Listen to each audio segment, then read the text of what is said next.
welcome to Book World of Great Escape. I'm author CJ Peterson, and co-host over here is author Michael Scott Clifton. Down below, we have author Auri Jones joining us today. We're going to be talking about fantasy fiction. We'll get to him in just a moment.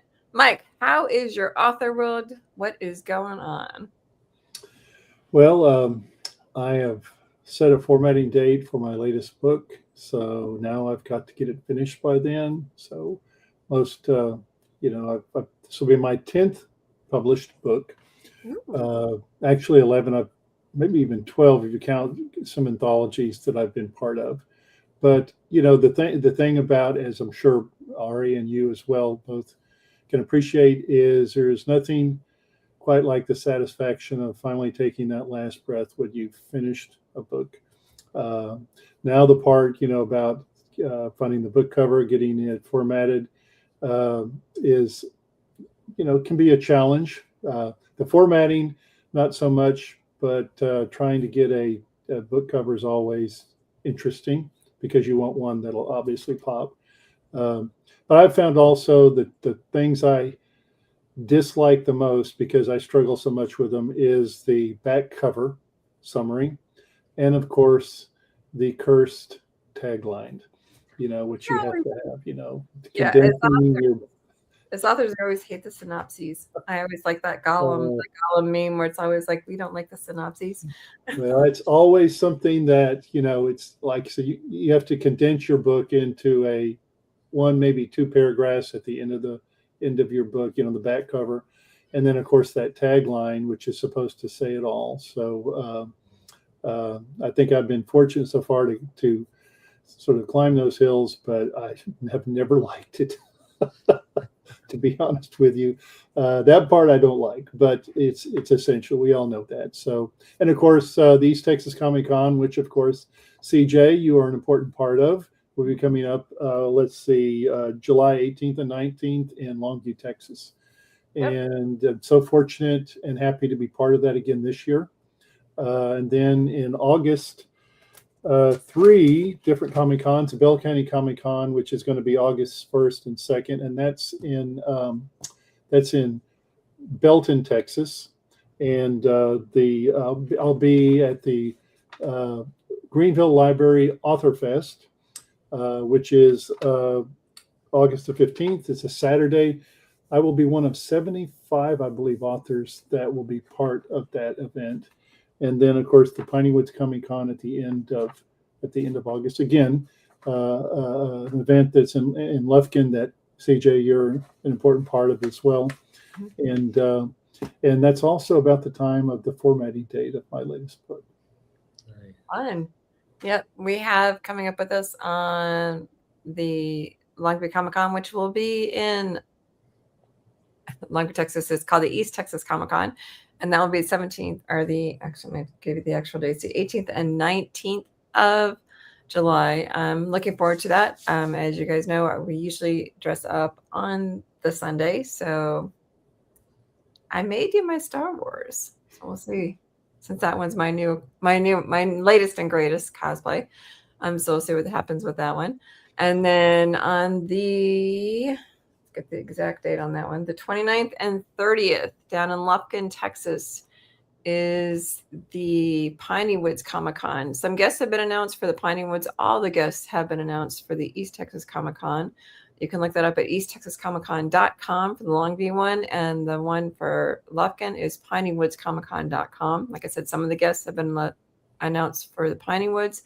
All of them have been announced for the Longview Comic Con, and that's going to be the East Texas Comic Con. I'm looking forward to that. Looking forward to tons of fun. Like I said, Mike will be joining me for both of those. The book that I have coming out, I kind of do things backwards. I start with the cover, or it comes to me within the first few chapters. That's my inspiration usually for the book. It comes to me either within the first few chapters, or I usually start with it. Or at least I usually get my characters definitely from it. So that book is almost done. That's the anthology that I did with the group of young people that I taught at the Christian Writers Conference in Pennsylvania. And that Christian Writers Conference will be coming on in Pennsylvania in the next week or two. And so the proceeds from that book will be going to a scholarship. So I'm pretty excited about that one. But that book is almost and ready for publication soon. So as that goes out as a fantasy novel, and it is about dragons. So I'm super excited about that one. Once that book launches, then the book that I wrote, the fantasy novel series that I wrote, the trilogy that has my Magic Making Mischief sisters and their hubbies characters with me and Super Hubby as well. That trilogy is almost done as well, and that will be launching probably in the spring. But I want that one to stagger launch pretty close together. So I'm super excited about that as well. So that's what's coming up in my author world. But today we have Auri Jones joining us, and Auri is not just a fantasy fiction author. He is also a rapper and a content creator, and we'll get to the second two parts later, which we will definitely get to because I want to talk about those two. That is unique, and I love that part. But I want to talk about first about the fantasy fiction part. Miren, I believe, is the book, but I would like to know our first question. A lot of questions that we ask about our guests is what makes your fantasy fiction different than others in your genre? Yeah, well, again, thank you for having me on the show. I'm excited to be on here. And Myron is definitely one of my favorite, just like, I wouldn't even say just hobbies, just like pastime, anything like that. No, what makes it different than any fantasy book, I would say, is just really the characters. The characters that I created with Myron were specifically like crafted from people that was able to see in real life, be able to connect with, and kind of like mold their characters into a specific journey. So the people that have read it have told me like, you know what, this speaks to me. This character speaks to me. And I do that because I don't have just one main character, right? There's probably a good 6 or 7 main characters that you can relate to, that no matter where you are in the book, like you don't feel cheated, like, oh, I'm missing out on this character, I'm missing out on this part of the story. You truly do feel like you are engrossed in the story and you still can connect with a character no matter what area of life you're in, no matter what your journey is in. You're going to find something in this book that connects with you and a character in this book that connects with you. And you're going to be able to find that you're getting an in-depth look at that character.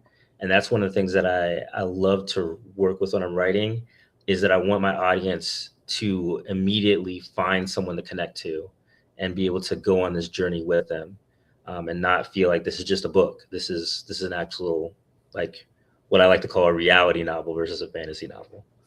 Well, Myra the Prophecy of the Floor, which is what we have the picture up on the front, is very mysterious looking. Can you describe a little bit about the book? Kind of put us in there because the cover is very mysterious looking.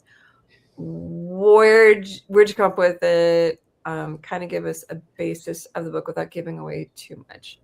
Yes. So one of the things that I wanted to do with the cover was portray the fact that this book, while follows somewhat similar lines of like the good versus evil aspect, it truly gives a perspective of the gray area of good versus evil. So you're going to find characters in there that you know are inherently like, these are the bad guys, but you're going to find that you're going to relate to them, or you're going to sympathize with them, or you're going to understand where they're coming from. Vice versa, the same thing with the good guys. You're going to be like, these are definitely the good guys in the story, but you're going to get frustrated with them. You're going to see them make choices and understand that, like, hey, there's some darkness, there's some struggles, there's some stuff in there as well too. And so I think a lot of times, I've read books, I've watched things, I know we all have, where we've kind of just had like, okay, it's good versus evil, boom, good's gonna win.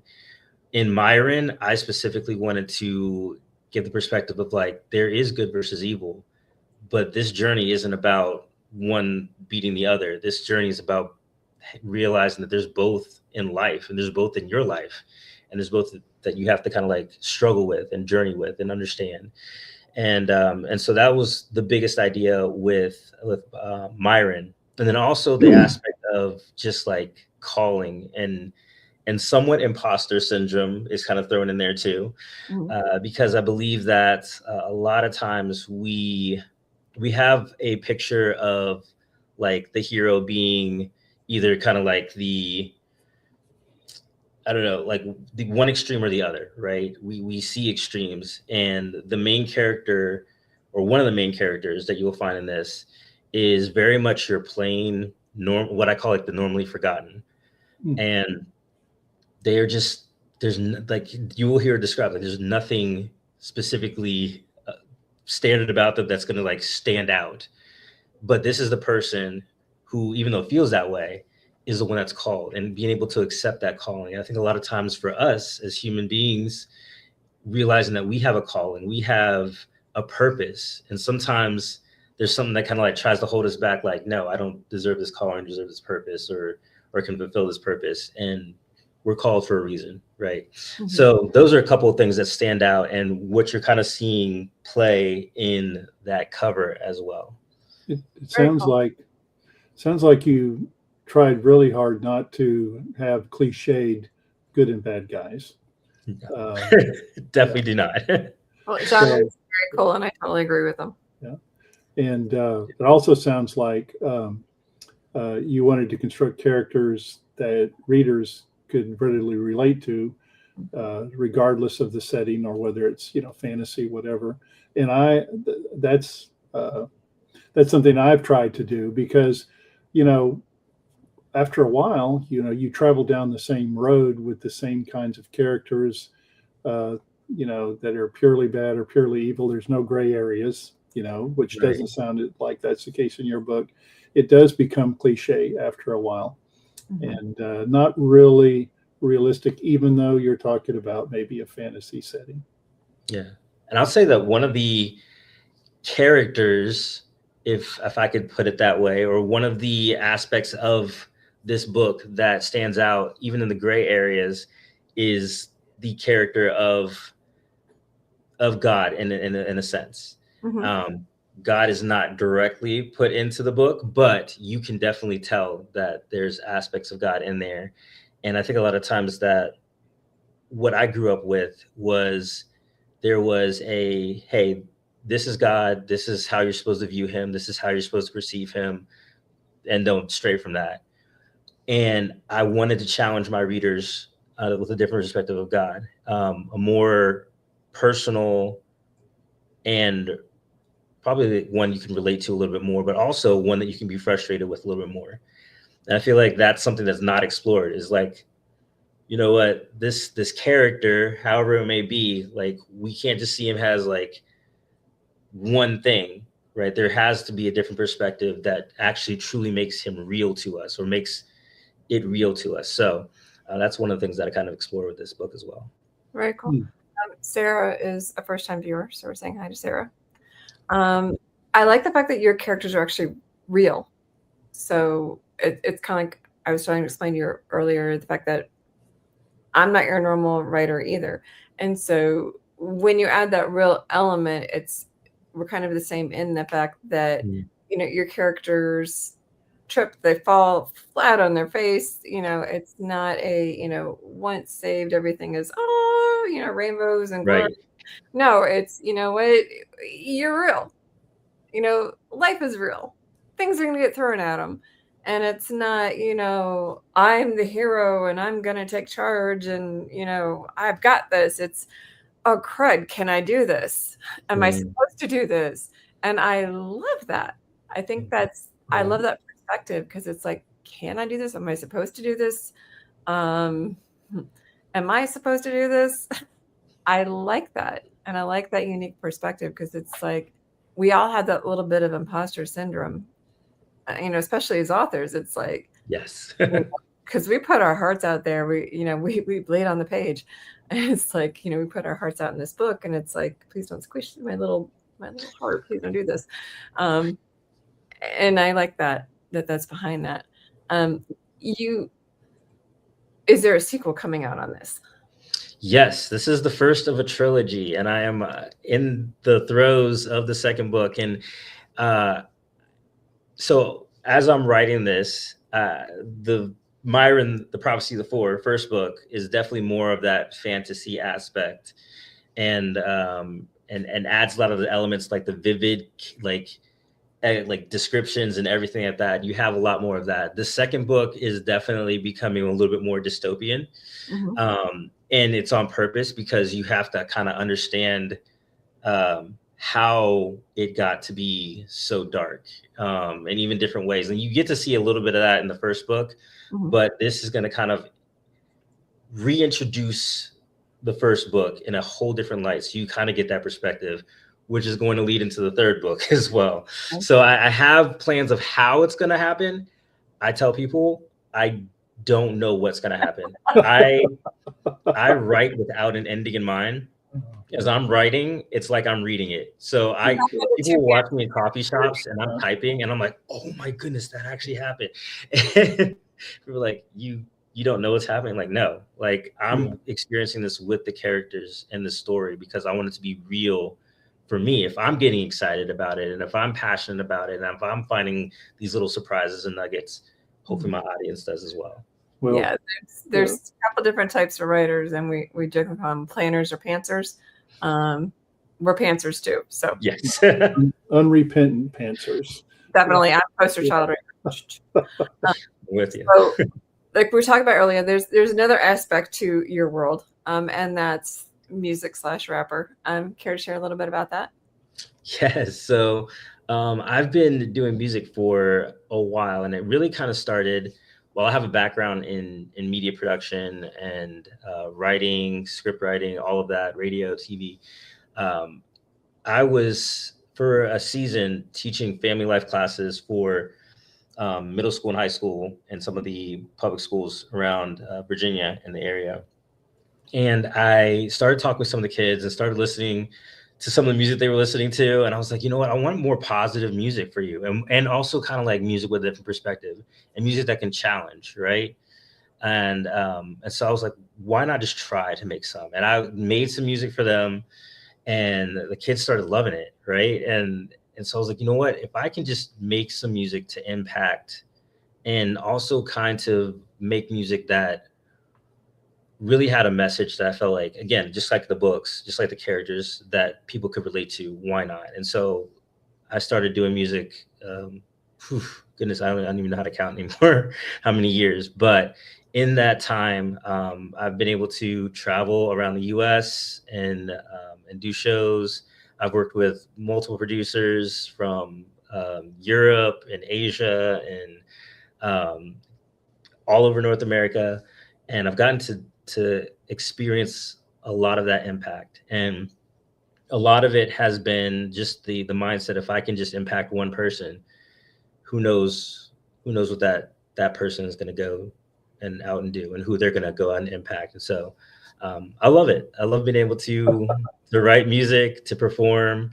I don't get to perform as much now because I do have a family and 2 young kids and also full-time job myself. But I still get to do a lot of creation with that and even work with a number of different authors, artists, producers, and it's a great connection. Well, I was going to ask you about going back to your characters, because I think one of the challenges when you write in the fantasy genre, okay, is making coming up with characters, constructing characters that are believable, that a reader can relate to. And I think that's a problem with fantasy in general, because you hop right into a fantasy world, and the challenge for authors who write in the fantasy magical genres is being able to appeal to readers that wouldn't ordinarily read books like that. And I think part of the reason is because I don't know that fantasy authors in general, and I'm not speaking about anyone in particular, but just in general, don't spend as much time trying to construct believable characters. They're more interested in the world building aspect of it, which is an important part of fantasy, but without believable characters. Again, characters that the average person, average reader, I should say, could relate to. It does make it hard to expand readership. And it sounds like that's something that you have tried very hard in the characters you constructed, that someone who may have never read anything having to do with fantasy can pick up the book and immediately relate to the characters that you've put in your books.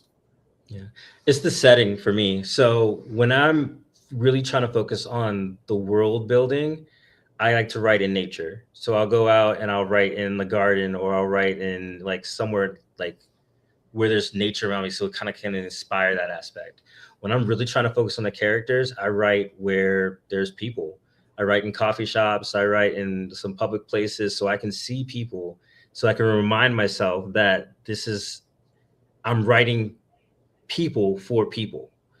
And so no matter what I have in the fantasy world, I still want to write people, because that, in the end of the day, that's who they're going to relate to. Yeah, and they're everyday people, say, in everyday locations. The other question I was going to ask you, Auri, is you have a 3 or 4 book series planned. Yes. Of course, you're like CJ and I'm Pen Pantsers. Okay, so we never know where that journey's going to end. So I know a lot of authors that struggle with series because when you're trying to market it, and it's a multi-series, a multi-book series, readers are often reluctant to buy the first book or so because they don't know when the second, third, fourth, or one is going to end. In fact, I know some authors, and I know CJ does as well, that don't even release a series until they have finished every book in the series. They won't do it piecemeal. They'll do it all in one fell swoop. 4-book series, four books will be released when the series is finished. So have you thought about that, given any thought about that in terms of how you would market it, or how you would, you would go about, again, I guess, say, marketing your books when you're not really sure when you'll be finished, because again, you're pantser like we are. Yeah, I have actually. And I think the consensus that I came up with is I'm going to experiment. So with, because you got to kind of try whatever works. And even if it works, sometimes switching things up can kind of like really intrigue your audience as well. So for this one, I knew like, hey, I want to have a series out of this, but I also want to get some people really excited about it. And so I know people that like have read the first book, their immediate thing was like, I'm ready for number 2. And I'm like, okay, we'll start telling people about number 1 and get ready for number 2. And that kind of like builds up as well. I think the next series, I might actually do it all at once, just to see what that looks like. And also, again, try to keep my audience intrigued because they don't know what's coming. So yeah, I think it's a great thing to think about. And I say for any author out there, like, experiment. Don't be afraid to, because you never know. Like, both could work in a wholly different impact. You never know. Yeah, it's a tricky thing when it comes to series. I've learned with mine to release them probably within a few months of each other, because my readers, I usually leave mine on cliffhangers. So that's why I tend to release them every few months, because my readers know that, okay, I'm not going to get it, because otherwise I'm going to get very, very mad at my author. Right. I get the nasty emails, so I usually just release them every few months. And we live in a binge watching society nowadays. So like, back in the day, we used to be able to like wait a little bit more. Now we're kind of like, you know what? If I can watch my TV show like all 5,000 seasons at once, I'd rather do that with my books too. I'll try to do them like every other month. Like I said, but mine are like, they're cliffhangers at the end. So, or like, I think once a month, especially if they're cliffhangers, just because I don't want to be mean to my readers. Yeah. And of course, you have series like Dresden Files, for example, that each story is a standalone. Yeah. It's a series. But if it's something like that, then you're okay to give Right. yourself some time between. Yeah. It just depends on how the book is written. Mm-hmm. So a question I have as well is regarding your handle, REPM516. What does that mean? So it is something that I've had for a while, and it is kind of a reference to not only a Bible verse, but just like all of my creative endeavors is REP, which is represent. And then M5:16 references to the verse in Matthew 5:16, where it's Okay. let your light shine before men so they may see your good deeds and praise your Father in heaven. And that is that the whole aspect. And I think we were talking about before, like my goal in any of my creations is to give a unique and hopefully thoughtful view of God, Mhm. right? And who he is and how he can impact your life. And so that's where that handle comes in into play. And it kind of is like a reminder to me, like whenever I'm doing that, I'm not trying to preach at people. I'm not trying to like make anyone feel a sort of way. I want you to come away curious and like, wow, I never thought of it that way. Like I want that to be kind of like the message there. I figured there was something unique about it, but that's why I was curious as to what it was. I like that because then you have people asking about it. So I think that's really cool. I think it's It is. great. Mike, do you have a question?